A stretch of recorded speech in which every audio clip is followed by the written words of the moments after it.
Friends, এটা হচ্ছে next day. আগে পার্টটাকে তোমরা আমার সব কটা পেনে দেখতে পেয়েছি। এইবার আমি তোমাদের আমার ব্যাগে কিচেন দেখাবো, তার জন্য আমি এটা পোস্ট করে দিয়েছি। তো এটা হচ্ছে আমার নেক্সট ব্যাগ। আমি কিন্তু চিলড্রেন্সের বাচ্চা। আর তোমাদের একটা জিনিস দেখাই। ও, এটা খুলে গেল, লাগিয়ে দিয়ে এটাও লাগানো যায়। এখানটা লাগাবে, শুধু মনে রাখতে হবে এটা কোথায় রাখবে।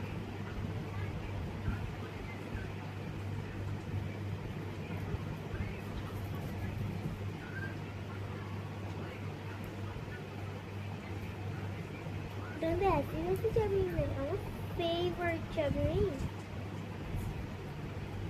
ফেভারিট মানে ফেভারিট চাবি এটা।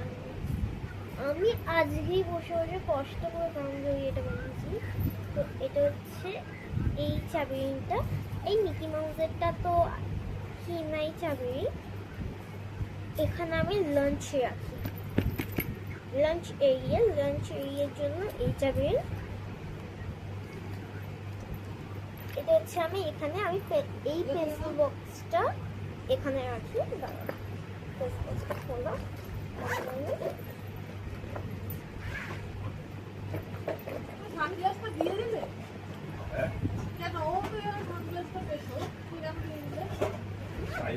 কি বল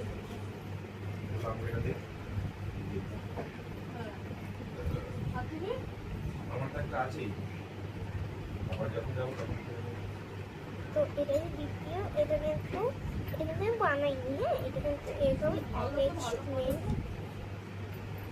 ভালো মজা তো।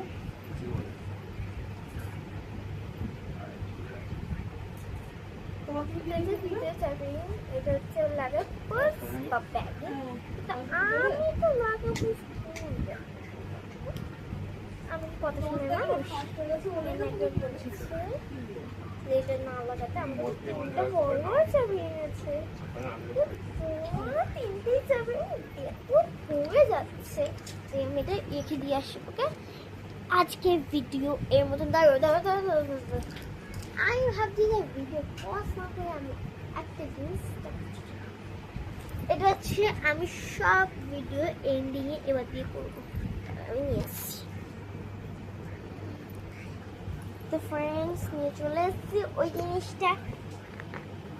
দাঁড়ি ভাবছো যে এটা আবার কি লিখবে এটাতে? এটা নর্মাল দাঁড়ি।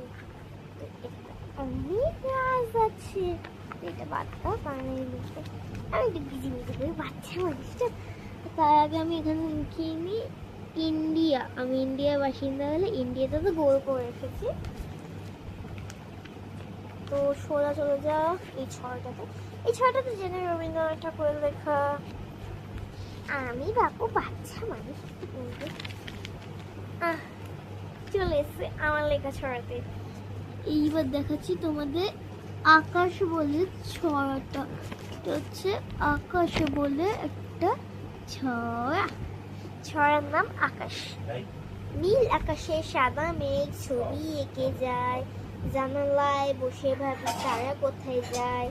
জানি একদিন আমিও পাখি হব, অমনি ডাকে ঘুঘু পাখি। ঘু ঘু করে চমকে উঠি, ভাবনা থেকে উঠি আমি, অমনি ডাকে মা ভাত খেতে, যাইতে বলে খাবার খেতে। তো এটা হচ্ছে প্রথম। এই গল্পটা পড়তে হবে না, কারণ ছোট গল্প তো মন বসবে না। এইটা পড়ে শোনাবো এবার নিয়ে। গল্পের নাম কানাইপুর। আমাদের এই কানাইপুর, চারিদিকে রঙিন বাড়ি, চারিদিকে গাছপালা, দোকানপাট ভরে ভরে। ভারতে এক গ্রাম এটা।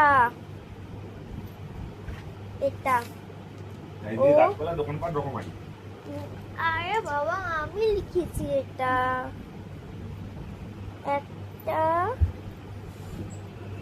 এটা ওখানে ছিল মালতী বলে এক মেয়ে, রূপে লক্ষ্মী, গুণে সরস্বতী। বাকি মেয়েদের সঙ্গে তার তুলনা হয় না, কিন্তু তার একটা ইচ্ছে ছিল তার সোনা গয়না পরা ইচ্ছে, কিন্তু তার মা বাবা গরিব। তার একটা বড় লোক কটা বড় লোক বন্ধু ছিল।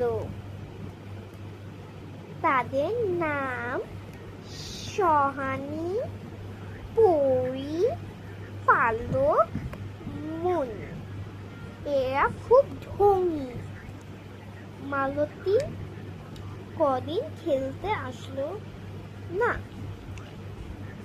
এই ঢঙ্গি কারণ এরা নিজে পয়সাই করে। মালতী বাড়িতে পড়াশোনা করছিল। মালতী যখন বড় হয়ে যায় তখন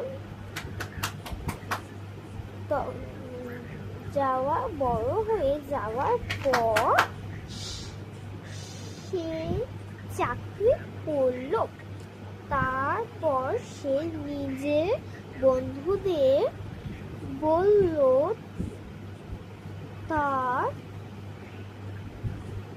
তোরা বড় লোক, তাও চাকরি খুঁজতে পারবি না।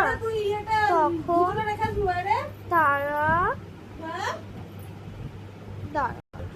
তো জুতো রেখে চলে এসেছে। আমি কোথায় ছিলাম জানি? তাও তারা চাকরি খুঁজে পারলি না। তখন তারা বুঝতে পারলো পড়াশোনা না করলে কি হয়। গল্পের অর্থ পড়াশোনা না করলে কিছুতেই সাকসেস হওয়া যায় না। আরেকটা গল্প ছড়া লিখেছি, লাস্ট পেজ। তারপরে বসন্ত এসে গেছে, চারিদিকে ধুমধাম। ওই যে বাজনা বাজে, কত রং, লাল, নীল, সবুজ, হলুদ, কত বাচ্চারা রং খেলছে। মনে হয় যেন আমিও রং খেলি। বসন্ত এসে গেছে, ছেলে মেয়েরা কত রং খেলছে। বড় দিদিরা রঙ্গোলি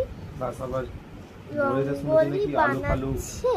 সে দেখতে মনে হয় যেন আমিও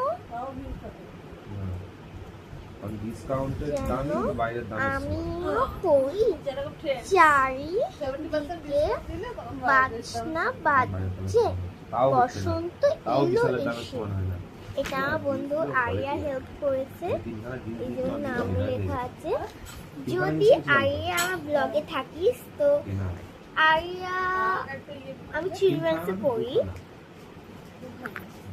দিদিদের কথা বলছি না, কয়েকজনের নাম আরিয়াও হতে পারে, কিন্তু আমি আমার বন্ধুকে বলছি। যারা আরিয়া আমাকে চেনে, সে যে আরিয়া যদি এই ব্লগে থাকে তাহলে আমাকে কমেন্ট করিস, বলে দিচ্ছি। আরিয়া আমাকে এইটাকে খুব হেল্প করেছে। আরিয়া হচ্ছে কবিতা লেখে, ও আগে লিখতো, আমাকে অনেক আসতো। তো বাই বাই।